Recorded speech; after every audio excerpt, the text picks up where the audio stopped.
Hi folks, thanks for stopping by. My name is Dustin Furlow and I'm here hanging out at Cedar Rock Studio Guitar Gallery in Indiana, and on my lap I've got this really special piece of functional art. This is a beautiful brand new M1 model from Michi Matsuda, one of the most beloved luthiers in the handmade steel string guitar market, and for good reason. Well, really any guitar market. He's just a master at everything that he creates. It's just really mind-boggling. So it's definitely a privilege to get to play not just one, but two Matsudas on this trip. This is the first one, and I'll briefly go into the specs after this little story. My first time playing a Matsuda, it was my first time visiting this really well-known and well-adored shop over in Asheville, North Carolina, and this really friendly guy by the name of Paul Miller comes up to me after I've been kind of just noodling around a couple of the guitars, and he comes up to me and he's like, he pulls one of these numbers. He's like, try this. And I didn't know what it was because all I just see is just this beautiful piece of Brazilian, and he's handing it to me, so I say yes. And it was a guitar much like this, and I played it, and it completely changed my perception, totally changed my understanding of what a handmade guitar was capable of, because it just haunted me, really. I mean, it was at once full and mature, but airy and ethereal, like all the things you could want in an acoustic guitar, and it just blew my mind. And there's actually a clip floating around somewhere. It's not on YouTube, but it's on Facebook somewhere. And he filmed it, I guess because he knew, he's like, oh, this little young kid, he's never played a really good handmade guitar, so I'm going to film this. And I just stopped halfway through because I just geeked out, and I couldn't hold back the smile because it was just so fun. So reliving all that, playing not just one, but two Matsudas on this trip. So really happy to be showing you this. Again, this is a M1 model from Michi, and it's got Swiss moon spruce for the top. Beautiful, outstanding set of Brazilian rosewood for the back and sides. It's got a custom, well, they're all individually unique, a custom rosette. Just really awesome. I think I know what woods these are, but most likely I don't. So I'm not going to say. I'm just going to blow up the photos and you can enjoy them, because I had a really great time photographing this guitar. It's got what appears to be a Brazilian rosewood bridge. It's got a nice hollowed out saddle, some ebony bridge pins.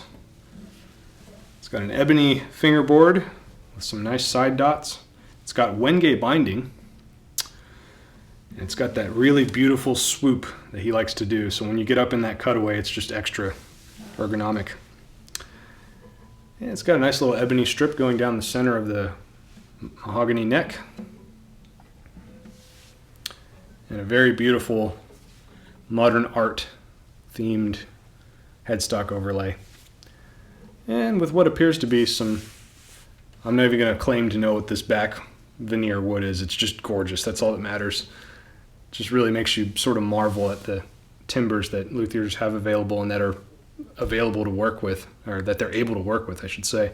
This volute on the back is really pleasing. It's like just the right amount of swoop there. Really like that. It's got gold Goto 510 HAP tuners, which are standard with Michi's guitars. They are very precise, very accurate. I really adore them.